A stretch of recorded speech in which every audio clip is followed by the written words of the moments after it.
بسم الله الرحمن الرحيم.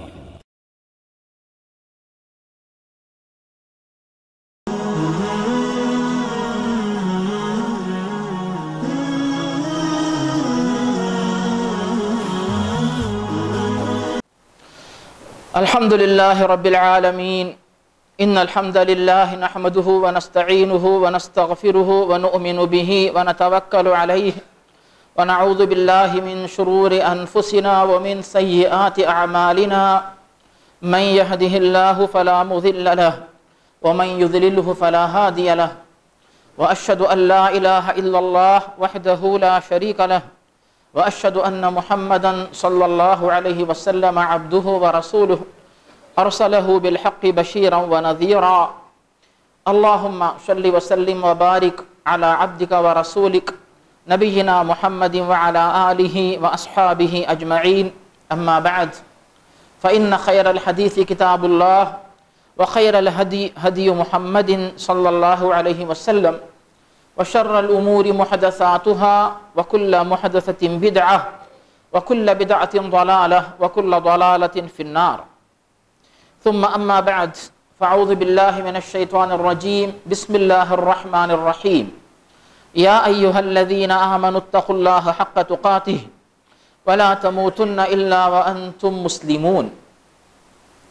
اللہ رب العالمین کی حمد و ثنا اور حضرت محمد مصطفیٰ صلی اللہ علیہ وسلم پر درود و سلام کے بعد، میرے پیارے بزرگ، معزز اور محترم مسلمان بھائیوں اور بہنوں، ہم اپنے موضوع کی گہرائی میں جانے سے پہلے ایک اور دفعہ سب مل کر اس بشارت اور خوشخبری کو یاد کرتے ہیں جس کے بارے میں اللہ و رسول نے واضح فرمایا: یا ایھا الذین آمنوا اذا نودی للصلاة من یوم الجمعة فاسعوا الى ذکر اللہ وذروا البیع ذلکم خیر لکم ان کنتم تعلمون.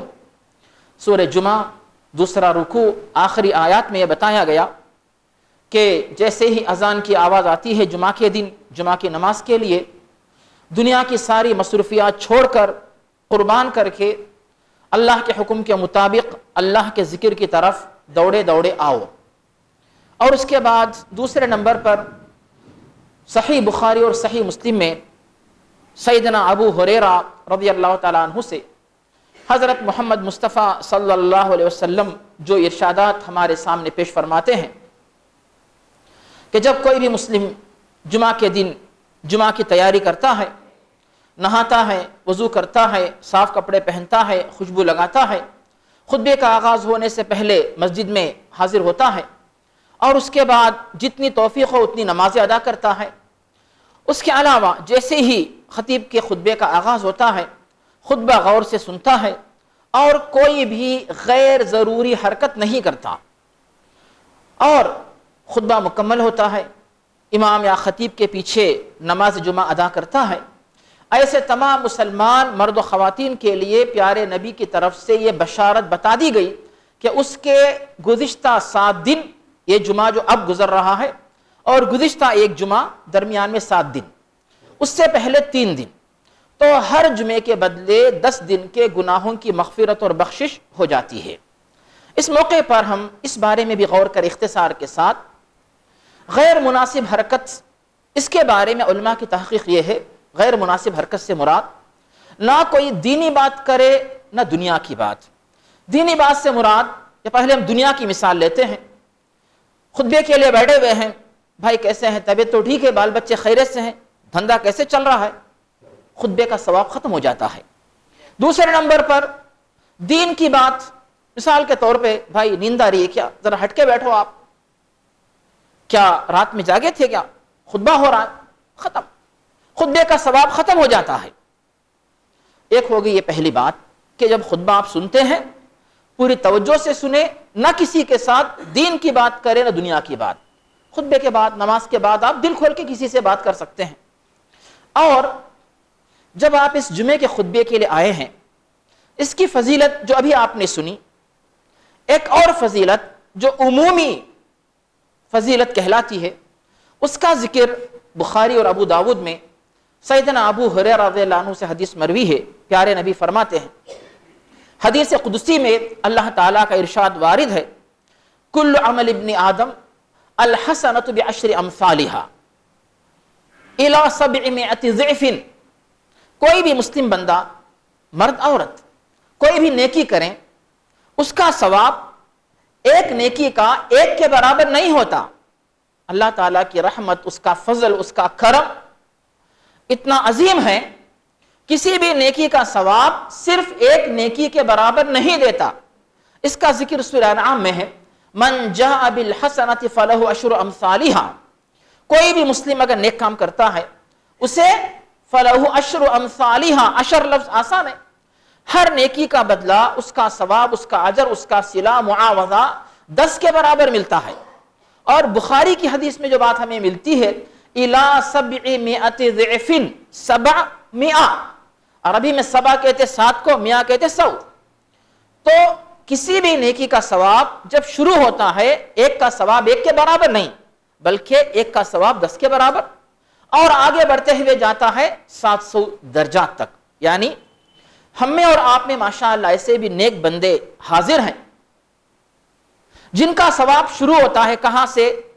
آج آپ ایک جمعے کے لیے آئے ہوئے ہیں، ساری مصروفیات چھوڑ کر، دنیا کے کام، بال بچوں کے کام، کوئی بھی کام، اللہ کی رضامندی کے لیے آئے ہوئے ہیں، اور آپ کو پتا ہے اس موقع پر، جمعے کے خطبے کے موقع پر جو کچھ ہو رہا ہے یہ عبادت ہے۔ مثلا آپ خطبہ سنتے ہیں، عبادت ہے، اللہ کی عبادت ہے یہ، اور خطیب خطبہ دیتا ہے، اللہ کو راضی کرنے کے لیے خطبہ دیتا ہے، عبادت ہے۔ مسجد کی صفائی کا اہتمام، مسجد میں خوشبو کا انتظام، مسجد میں گاڑی کی پارکنگ کا انتظام، نمازیوں کے لیے سہولت کا انتظام، جائے نماز بچھانے کا انتظام، کنٹرول کا انتظام، یہ سب انتظام کرنا عبادت ہے۔ کیوں؟ تاکہ آپ اطمینان سے، بے فکری سے، سکون سے جمعہ کا خطبہ سنیں، یہ عبادت انجام دے، جمعہ کی نماز پڑھیں۔ تو ہر شخص عبادت انجام دے رہا ہے، خطیب عبادت کر رہا ہے اللہ کی، آپ عبادت کر رہے ہیں اللہ کی، انتظام کرنے والے اللہ کی عبادت کر رہے ہیں، کیونکہ اللہ کی رضامندی کے لیے یہ تمام انتظامات کر رہے ہیں، سب ثواب اور اجر حاصل کرنے کے لیے یہاں پہ موجود ہیں۔ تو میں کہہ رہا تھا کہ جب آپ اور میں اور بہت سارے ہمارے بھائی بہن مسجد میں ماشاءاللہ موجود ہیں، یہ سب یہ جمعہ کی عبادات انجام دینے کے لیے حاضر ہوئے ہیں، تو کوئی بھی مسلم اس جمعے کا ثواب 10 سے کم لے کر نہیں جاتا۔ ایک جمعے کا ثواب 10 کے برابر اسے مل گیا کم از کم۔ اب اس کے بعد آپ غور کیجئے، اب آپ اپنے حساب سے سوچئے کہ کیا آپ صرف اس جمعے کا ثواب صرف 10 کے برابر لینے کے لیے آئے ہیں، یا آپ میں سے کچھ ایسے بھی نیک خوش نصیب بندے ہیں جو صرف 10 پر اکتفا نہیں کرتے، نہیں ہمیں 10 کے برابر ثواب کافی نہیں ہوگا بلکہ 10 سے زیادہ چاہیے، ایک جمعے کا ثواب 20 کے برابر کوئی ہوگا، 30 کے برابر، 100 کے برابر، 200 کے برابر، 700 کے برابر، تو 700 جمعے کے برابر بھی ثواب کمانے والا ہم میں اور آپ میں کوئی ضرور ہو سکتا ہے۔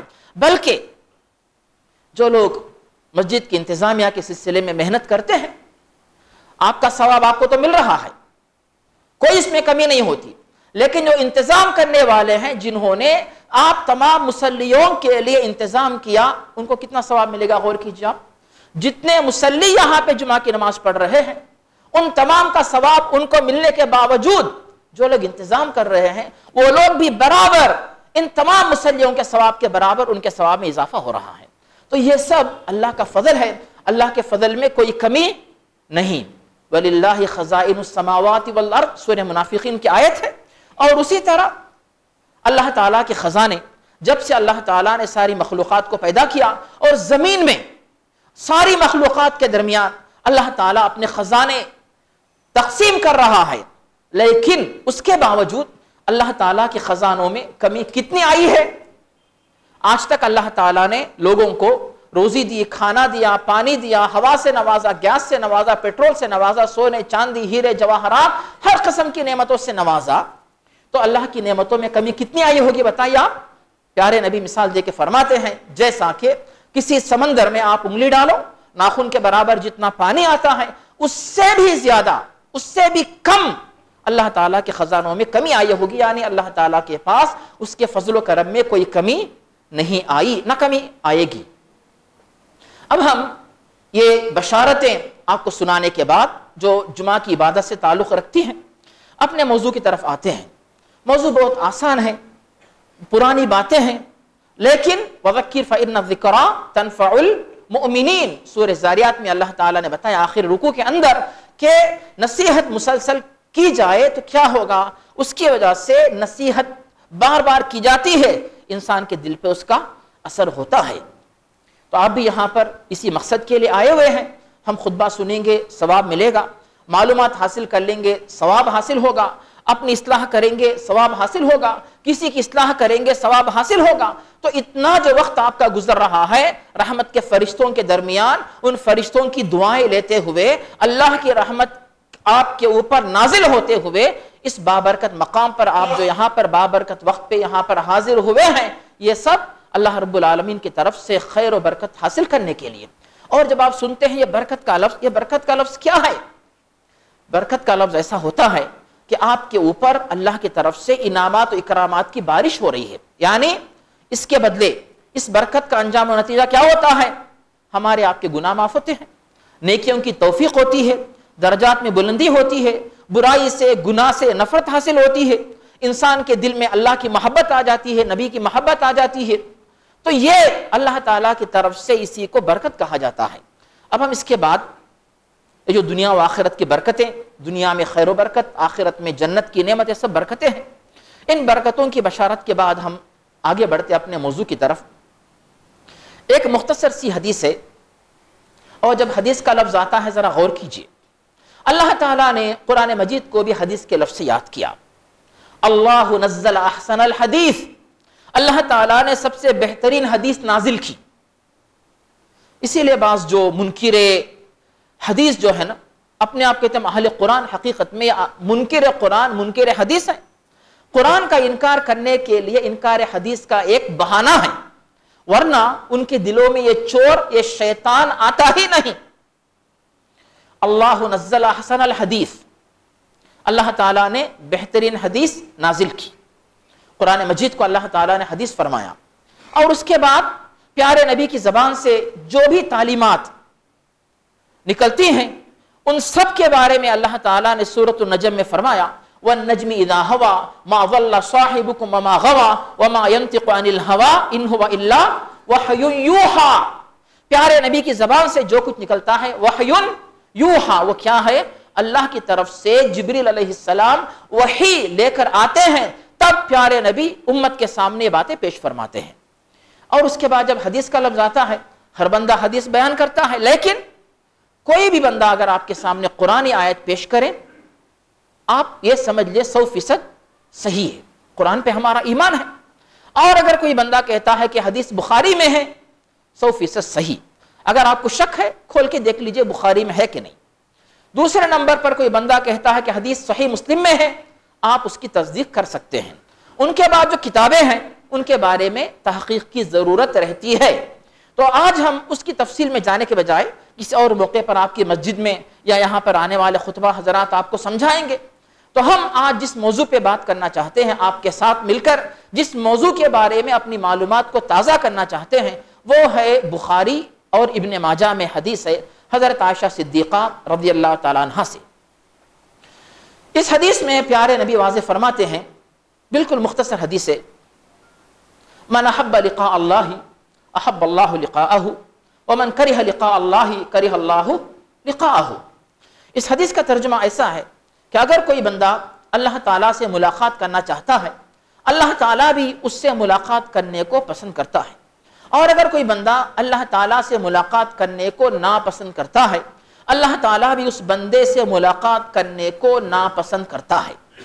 اب اس حدیث کے الفاظ پہ جب آپ غور کریں گے، اس کا ظاہری معنی جو ہوتا ہے یہی ہے کہ موت، کل نفس ذائقۃ الموت کل من علیہا فان، موت کے بارے میں ہر انسان یہ مانتا ہے کہ موت برحق ہے۔ کافر بھی کہتا ہے کہ موت آئے گی، مسلمان تو موت کو بھی بلکہ موت کے بعد آنے والی آخرت کی دائمی زندگی کو بھی مانتا ہے۔ تو میں کہہ رہا تھا کہ اگر کوئی بندہ اللہ سے ملنا پسند کرتا ہے، اللہ تعالیٰ بھی اس سے ملاقات کو پسند کرتا ہے، اور کوئی بندہ اللہ سے ملنے کو ناپسند کرتا ہے تو اس سے ملنے کو اللہ تعالیٰ بھی ناپسند کرتا ہے۔ وہ ظاہری معنی ایسے لگتا ہے، اس کا معنی یہ ہو سکتا ہے کہ اللہ سے ملنے کا مطلب موت ہے، بے شک دنیا سے جدا کر کے آخرت کی منزل میں داخل کرنے والی کیا ہے؟ یہ موت ہی ہے۔ تو جو بندہ موت کو پسند کرے وہ اللہ تعالیٰ اس سے ملاقات کو پسند کرے گا، جو بندہ موت سے ناراض ہو، موت کو ناپسند کرے، موت سے گھبرائے، اللہ تعالیٰ بھی اس سے ملاقات کرنے کو ناپسند کرے گا۔ تو یہ معنی ایسے لگتا ہے۔ عائشہ صدیقہ رضی اللہ عنہا نے پوچھا، یا رسول اللہ، ہم میں سے ایسا بندہ کون ہے؟ کوئی انسان ایسا ہوگا کیا جو موت کو پسند کرے؟ کیونکہ موت کو پسند کرنا، ناپسند کرنے کا مطلب یہ ہوتا ہے سکرات کی بات آ جاتی ہے۔ پیارے نبی جو فرماتے ہیں کہ الا ان للموت سکرات، کہ موت کی بڑی خطرناک سکرات ہوتی ہیں، اور پیارے نبی دعا کرتے ہیں کہ یا اللہ ان سکرات کی موت کو برداشت کرنے کی طاقت تو مجھے عطا فرما۔ تو انسان سکرات الموت سے گھبراتا ہے۔ عائشہ صدیقہ نے یہی کہا، یا رسول اللہ، ہم میں سے ہر بندہ، ہر انسان سکرات الموت سے گھبراتا ہے، تو کیا سکرات الموت سے گھبرانے والا وہ بھی کیا اللہ کی محبت کا حقدار نہیں بنے گا؟ تب پیارے نبی نے فرمایا کہ عائشہ، اس کا مطلب وہ نہیں ہے جو تم سمجھ رہی ہو۔ تو پھر مطلب کیا ہے؟ تو پیارے نبی نے سمجھایا، اور یہ الفاظ ابن ماجہ میں مکمل ہوتے ہیں۔ بخاری میں ابتدائی الفاظ تھے، باقی الفاظ جو ہے وہ ابن ماجہ میں، سنن ابن ماجہ میں پائے جاتے ہیں۔ ان کی وضاحت یہ ہے کہ جب کوئی بندہ جس کی وفات قریب آ جاتی ہے، وقت ختم ہو چکا ہے اور دنیا میں واپس آنے کا کوئی ابھی موقع نہیں ہے، ایسے شخص کے سلسلے میں اسے کیا ہوتا ہے؟ بشرا برحمت من اللہ و مغفرہ، کہ ایسا بندہ جو ہے جس کی موت قریب آ گئی، اگر وہ نیک تھا اور مسلم تھا، مسلم اور نیک یہ دونوں شرائط کسی کے اندر پائی جائیں، اس کے سامنے اللہ رب العالمین اس کی آنکھوں کے اوپر سے پردہ ہٹا دیتا ہے، اور جب یہ پردہ جو ہماری آنکھوں پہ پڑا ہوا ہے، آخرت کی منزل میں داخل ہونے کے بعد یہ پردہ ہٹ جاتا ہے۔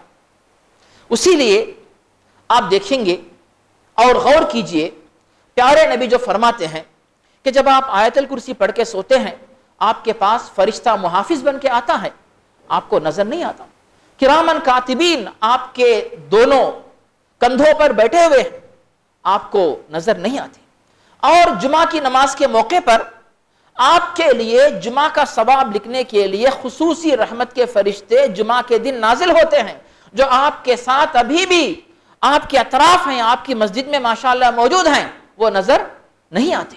موت کا فرشتہ روح قبض کرنے کے لیے آتا ہے، نظر نہیں آتا، اور ماں کے پیٹ میں بچے کے اندر روح ڈالنے کے لیے فرشتہ آتا ہے، اور ہمیں اور آپ کو وہ نظر نہیں آتا، لیکن برحق ہے۔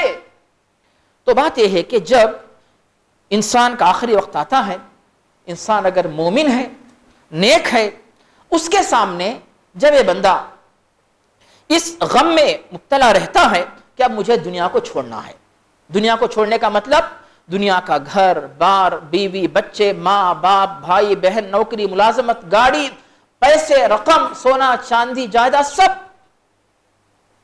ایک انسان، آپ ویسے بھی غور کیجئے، جو لوگ دوسرے ممالک میں رہتے ہیں، اپنے ملک سے دوسرے ملک جاتے ہیں، 1 سال تک اپنے بال بچوں کو نہیں دیکھتے، وہ غمگین ہو جاتے ہیں۔ جو لوگ حج پہ عمرے پہ جاتے ہیں، بے ہم حج عمرے پہ جا رہے ہیں، پتہ نہیں واپس آ سکیں گے کہ نہیں آ سکیں گے، غمگین ہوتے ہیں، لیکن امید رہتی ہے کہ انشاءاللہ کچھ ماہ کے بعد واپس آئیں گے۔ لیکن آپ سوچئے، مرنے والا کیا سوچ کے جاتا ہے دنیا سے؟ یہ آخری دیدار ہے۔ گھر والے بھی یہ سوچتے ہیں کہ جب ان کو دفن کر دیا جائے گا، ان سے کوئی نہ بات ہو پائے گی، نہ ان کا چہرہ ہم دیکھ پائیں گے۔ اسی طرح ایک انسان جب فوت ہوتا ہے، وہ سوچتا ہے کہ اب مجھے دنیا چھوڑ کے جانا ہے، جن لوگوں کو میں پیچھے چھوڑ کے جا رہا ہوں، ان سے اب کبھی بھی ملاقات نہیں ہوگی سوائے قیامت کے دن۔ تو یہ بندہ جب اس غم کے عالم میں رہتا ہے، اور یہ بھی سوچتا ہے، مسلم ہے، مومن ہے، آخرت پہ ایمان ہے، جنت و جہنم کی تصدیق کرتا ہے، اب یہ سوچتا ہے کہ پتہ نہیں میرے ساتھ کیا برتاؤ ہوگا، اللہ تعالیٰ مجھے کدھر بھیجے گا، کیا علیین جنت کے حصے میں بھیجے گا، یا پھر سجین جہاں پر گنہگار لوگوں کو خبر میں عذاب ہو رہا وہاں بھیجے گا، میدان محشر میں مجھے کیا ہوگا؟ نام اعمال داہنے ہاتھ میں ملے گا یا نعوذ باللہ بائیں ہاتھ میں ملے گا؟ عرش کے سائے میں جگہ ملے گی کہ نہیں؟ حوض کوثر کا پانی ملے گا کہ نہیں؟ جنت کے دروازوں سے مجھے بلایا جائے گا کہ نہیں؟ یا کہیں جہنم کے دروازوں سے فرشتے میرا نام تو نہیں پکاریں گے؟ نعوذ باللہ۔ یہ جو بے چینی کا عالم رہتا ہے انسان کا، اس وقت جو ہے اللہ رب العالمین اس بندے کے سامنے سے جب پردہ ہٹا دیتا ہے تو اس کے سامنے اس بندے کے لیے جنت میں ملنے والی نعمتیں، خوشخبریاں کہ بندے تو جب دنیا چھوڑ کے آ رہا ہے، جن لوگوں کے ساتھ دنیا میں تیرا تعلق تھا ان سے قطع تعلق کر کے تیرا تعلق منقطع ہو کر جس رب کے پاس تو آ رہا ہے، اس رب کے پاس تیرے لیے اس رب کی رحمت کی وجہ سے اس رب نے تیرے گناہوں کو معاف کر کے جنت میں جو عیش و آرام رکھا ہے، کھانے کی ہر چیز، پینے کی ہر چیز، آرام کی ہر چیز، جہاں پر جس کے بارے میں پیارے نبی صلی اللہ علیہ وسلم واضح فرماتے ہیں اللہ تعالیٰ کی طرف سے جنت میں جو بشارتیں دی جائیں گی، ان لکم ان تصحوا فلا تسقموا ابدا وان لکم من تنعموا فلا تبأسوا ابدا وان لکم من تشبوا فلا تحرموا ابدا وان لکم من تحیوا فلا تموتوا ابدا۔ تو یہ خوشخبریاں کیا ہیں؟ اے جنت میں جانے والے، ہمیشہ تم جنت میں صحت مند رہو گے، کبھی بیمار نہیں ہوگے، ہمیشہ نوجوان رہو گے، کبھی بڑھاپا نہیں آئے گا، ہمیشہ خوش رہو گے، کبھی بھی تم کو غم نہیں لاحق ہوگا، ہمیشہ تم زندہ رہو گے، کبھی موت نہیں آئے گی۔ اور سورہ والتین والزیتون میں فلہم اجر غیر ممنون، جو کھانے پینے عیش و آرام کی چیزیں ہیں وہ کبھی ختم ہونے والی نہیں ہوں گی۔ اور دوسری طرف اللہ رب العالمین کی طرف سے جو بشارت دی جانے والی ہے، احل علیکم رضوانی ولا اسخط علیکم ابدا، اے جنت والو میں ہمیشہ کے لیے تم سے خوش ہو چکا، راضی ہو چکا، کبھی بھی تم پر مجھے غصہ نہیں آئے گا۔ اے بندے تم وہاں پہ جا رہے ہو۔ تو مننے والا مسلم نیک شخص، مسلم اور نیک، ذرا غور کرنے کی بات ہے، مسلم اور نیک یعنی اللہ و رسول پہ ایمان لاتا ہے، اللہ و رسول کی باتوں پہ ایمان لے آتا ہے، اور اللہ و رسول کی باتیں کہاں پہ ہیں؟ قرآن و حدیث۔ تو قرآن و حدیث پر عمل کرتا ہے، یہ مسلم اور نیک کہلاتا ہے۔ تو جب کوئی مسلم اور نیک بندہ وفات کے قریب جب پہنچتا ہے، اس کے سامنے اللہ تعالیٰ کی طرف سے اس بندے کو ملنے والی جنت کی نعمتیں بتلائی جاتی ہیں، دکھائی جاتی ہیں، تو وہ بندہ اس وقت احب لقاء اللہ، یہ چاہتا ہے کہ ایک طرف بے شک غم ہے، بال بچوں کو، گھر والوں کو، بیوی بچوں کو، ماں باپ، بھائی بہن سب چھوڑ کر جا رہا ہے، ہمیشہ اکیلے چھوڑ کے جا رہا ہے، غم تو ضرور ہے، لیکن وہ خوشی جو اللہ تعالیٰ سے ملاقات پہ اسے حاصل ہونے والی ہے، وہ خوشی جو ہے اس غم کے اوپر غالب آ جاتی ہے کہ میں کہاں جا رہا ہوں؟ اپنے رب کے پاس تو جا رہا ہوں۔ اللہ ولی الذین آمنوا، اللہ رب العالمین ایمان والوں کا دوست ہے، میں کہاں جا رہا ہوں؟ اپنے دوست کے پاس تو جا رہا ہوں۔ اور آپ کو پتا ہے انسان دوسرے انسانوں سے جو ہوتا ہے 40 50 100 سال تک رہتا ہے، اللہ کے ساتھ تعلق انسان کا کتنا رہتا ہے؟ آپ غور کیجئے کتنا رہتا ہے، آپ گن نہیں سکتے۔ کیسے؟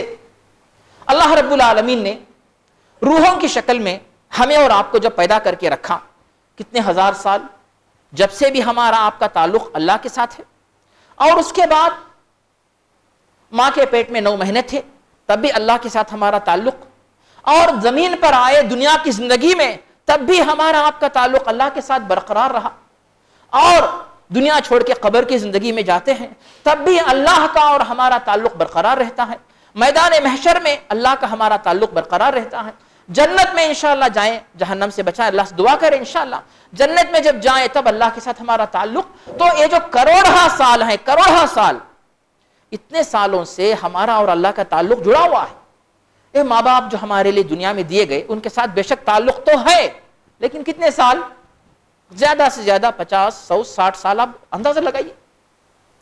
تو میں کہنا چاہ رہا ہوں کہ یہ بندہ سوچتا ہے کہ میں جن لوگوں کو چھوڑ کے آ رہا ہوں دنیا میں ان کے ساتھ میرا رشتہ کچھ سالوں کا ہے، لیکن اس رب کے پاس جس کے پاس میں جا رہا ہوں اس کے ساتھ میرا تعلق کروڑہ سال کا تعلق ہے، اس کے پاس میں جا رہا ہوں۔ تو یہ سوچ کر وہ بندہ، اس کے دل میں محبت آتی ہے، من احب لقاء اللہ، میں کب اپنے رب کے پاس جاؤں تاکہ یہ نعمتیں مجھے مل جائیں۔ تب اللہ تعالیٰ بھی کہتا ہے کہ بندے آ، تیرا استقبال اللہ رب العالمین کر رہا ہے تو اللہ تعالیٰ اس کا استقبال کرتا ہے، اس سے ملنے کو پسند کرتا ہے۔ یہ بات صاف ہوگی آپ کے سامنے۔ اب آتی ہے دوسری بات، وَمَنْ كَرِهَ لِقَاءَ اللَّهِ كَرِهَ اللَّهُ لِقَاءَهُ۔ یہ دوسری قسم ہے، وہ لوگ جو اللہ تعالیٰ سے ملاقات کرنے کو ناپسند کرتے ہیں۔ ناپسند کون کرتا ہے آپ بتائیے؟ سب سے پہلی بات، جس بندے نے اللہ پر اور رسول پہ ایمان نہ رکھا ہو، دین اسلام کو نہ مانا ہو، یا پھر اللہ و رسول کو ماننے کا لیبل تو تھا لیکن اللہ و رسول کے طریقے پہ نہیں چلتا تھا، اللہ کو ناراض کرتا ہے، اللہ کے احکامات پہ، پیارے نبی کی تعلیمات پہ عمل نہیں کرتا، تو پھر ایسا بندہ کیا کہلاتا ہے؟ یا تو وہ کافر تھا یا مسلمان گنہگار مجرم تھا۔ ایسا بندہ جب اس کی موت آتی ہے، اب اس کے سامنے کیا ہوتا ہے؟ بشر بعذاب اللہ، اس کے سامنے عذاب پیش کیا جاتا ہے۔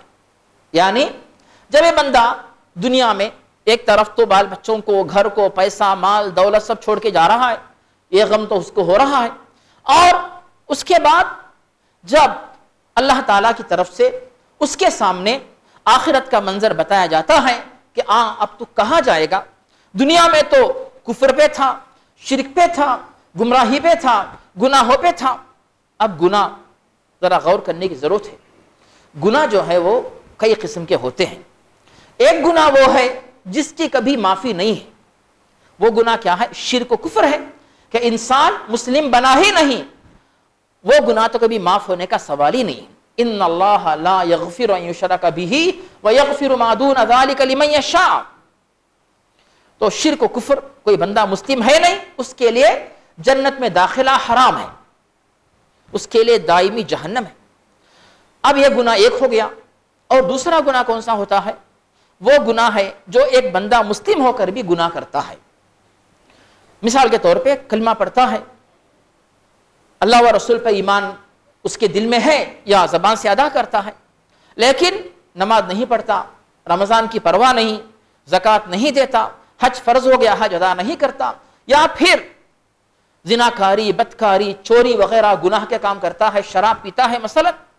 ایسی صورت میں یہ سب گناہ ایسے ہیں، یہ جو گناہ جن کا تعلق اللہ کے ساتھ ہے، جب تک اللہ تعالیٰ معاف نہ کرے یہ گناہ معاف نہیں ہوتے، الا یہ کہ وہ بندہ توبہ کرے، اللہ ان گناہوں کو معاف کرے، اور اللہ رب العالمین اس بندے کو قبر کے عذاب سے، جہنم کے عذاب سے بچا کر جنت میں داخل کرنے کے لیے اللہ تعالیٰ راضی ہو جائے۔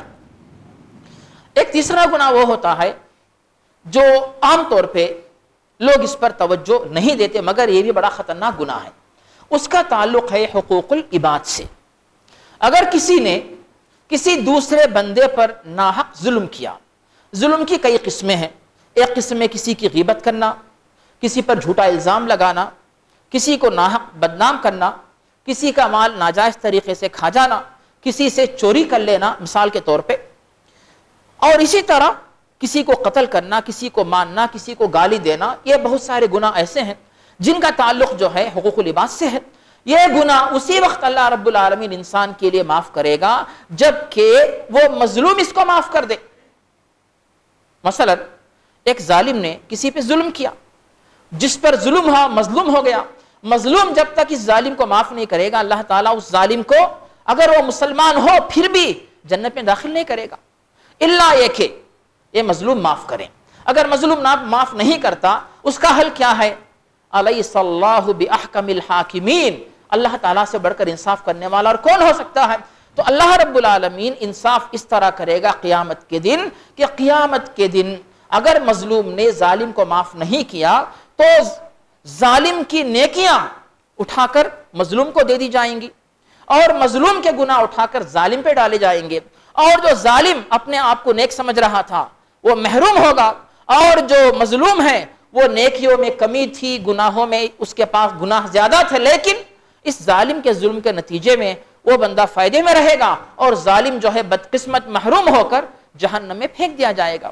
تو یہ جو گناہوں کی بات ہم کر رہے ہیں، ایسا اگر کوئی بندہ ہے، چاہے اس کے پاس کفر تھا، شرک تھا، یا حقوق اللہ میں کوتاہی کرتا تھا، یا مجرم تھا، یا بندوں کے حقوق میں کوتاہی کرتا تھا، ایسے لوگ جب موت آتی ہے، دنیا چھوڑ کر جاتے ہیں، اللہ کے دربار میں جب حاضر ہونے کا وقت آ جاتا ہے تب من کریہ لقاء اللہ کریہ اللہ لقاءہ، ایک طرف تو دنیا چھوڑ کر جانے کا غم ہے اور دوسری طرف اللہ تعالیٰ کے پاس جانے کے بعد اسے کیا ملنے والا ہے اس کے بارے میں بھی اس کے سامنے پردہ ہٹا دیا جاتا ہے، اسے بتایا جاتا ہے کہ اب تو کہاں جائے گا، اللہ کے دربار میں تو آئے گا۔ جب وہ اللہ کے دربار میں جائے گا جنت سے محروم ہوگا، جہنم میں جائے گا تو اس کو کیا ملے گا آپ بتائیے۔ سب سے پہلے جہنم کے بارے میں کچھ لوگ ایسے ہیں جن کو جہنم ایڑیوں تک جلاتی ہے، کچھ لوگوں کو ٹخنوں تک، کچھ لوگوں کو گھٹنوں تک، کچھ لوگوں کو پیٹ تک، کچھ لوگوں کو گلے تک، کچھ لوگ انگار کے صندوقوں میں بند ہوں گے، اس طرح لوگ جلائے جا رہے ہوں گے۔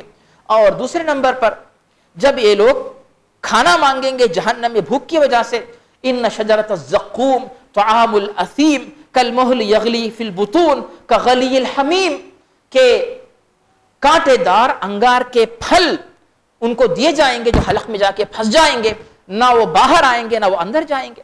اور جو پانی مانگیں گے وَإِن يَسْتَغِيثُوا يُغَاثُوا بِمَاءٍ كَالْمُهْلِ يَشْفِي الْوُجُوهَ بِئْسَ الشَّرَابُ وَسَاءَتْ مُرْتَفَقًا، یہ سورہ کہف کی آیت ہے۔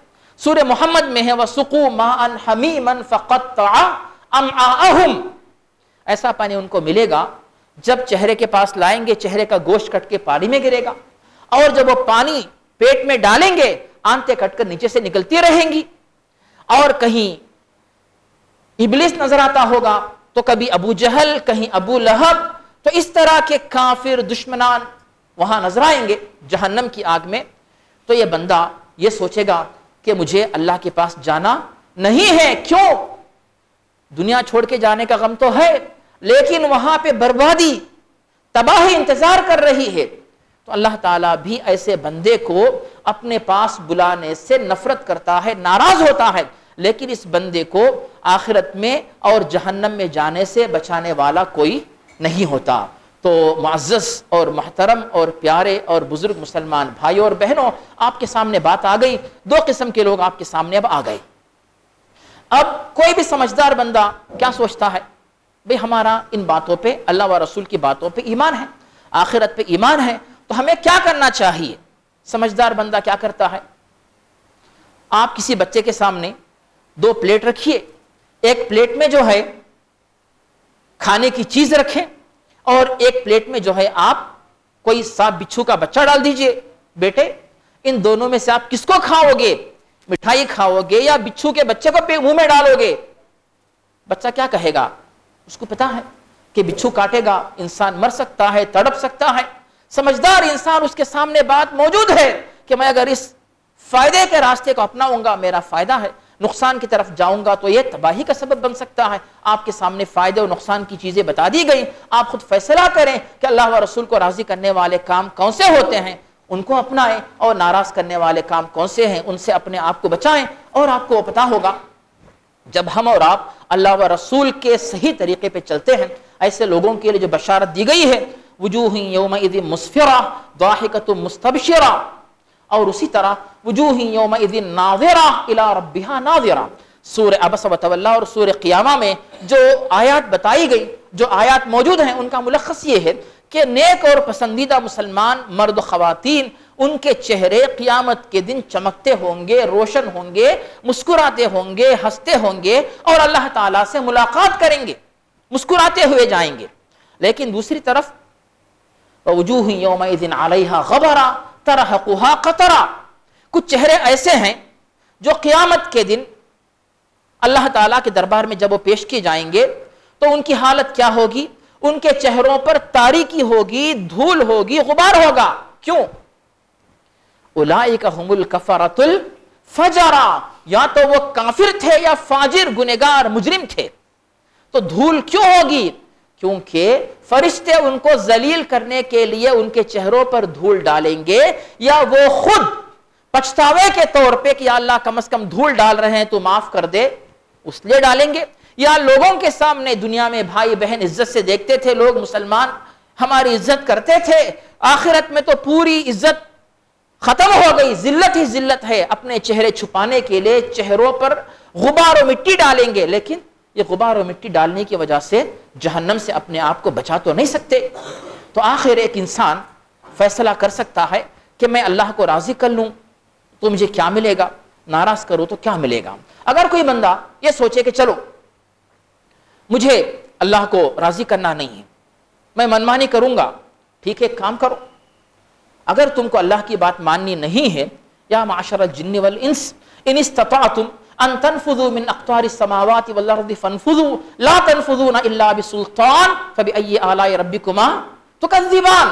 اگر تم کو اللہ و رسول کی بات ماننی نہیں ہے، نکلو، زمین چھوڑو، آسمان چھوڑو، ہوا، پانی، غذا، جو بھی اللہ کی نعمت ہے ان کو چھوڑو، نکلو، زمین و آسمان اور ساری فضاؤں کو چھوڑ کے جاؤ. کہاں جاؤ گے؟ لا تنفذون الا بسلطان.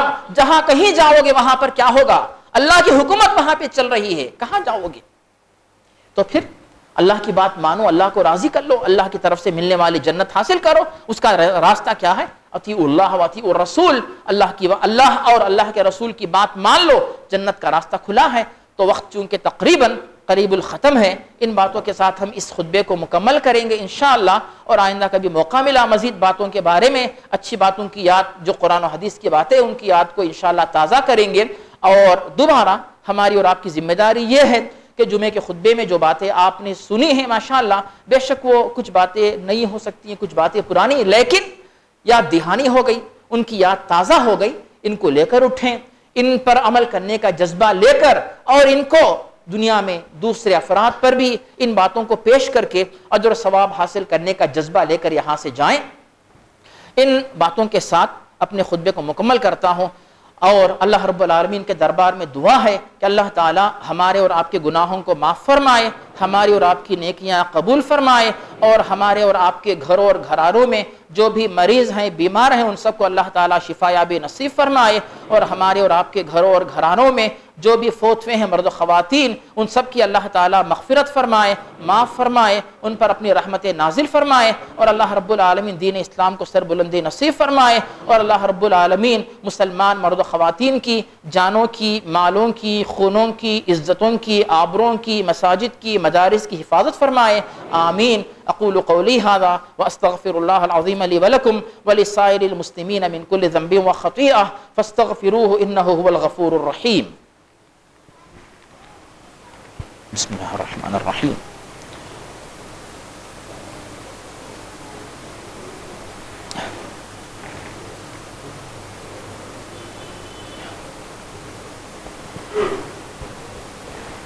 جزاك الله خيرا.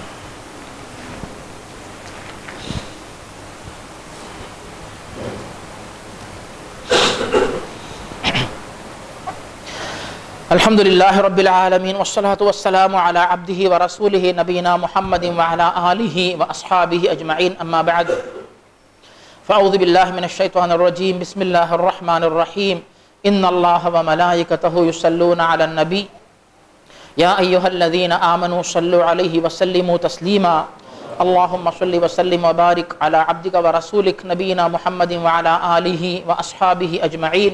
وارض اللهم عن الخلفاء الراشدين أبي بكر وعمر وعثمان وعلي وعن سائر الصحابة والتابعين ومن تبعهم بإحسان إلى يوم الدين، وعنا معهم برحمتك يا أرحم الراحمين. اللهم أعز الإسلام والمسلمين، اللهم انصر الإسلام والمسلمين. اللهم ربنا اغفر لنا ولوالدينا ولجميع المسلمين والمسلمات والمؤمنين والمؤمنات الأحياء منهم والأموات إنك سميع قريب مجيب الدعوات. اللهم ربنا آتنا في الدنيا حسنة وفي الآخرة حسنة وقنا عذاب النار. اللهم ربنا تقبل منا إنك أنت السميع العليم. آمين. عباد الله رحمكم الله، إن الله يأمر بالعدل والإحسان وإيتاء ذي القربى وينهى عن الفحشاء والمنكر والبغي يعظكم لعلكم تذكرون.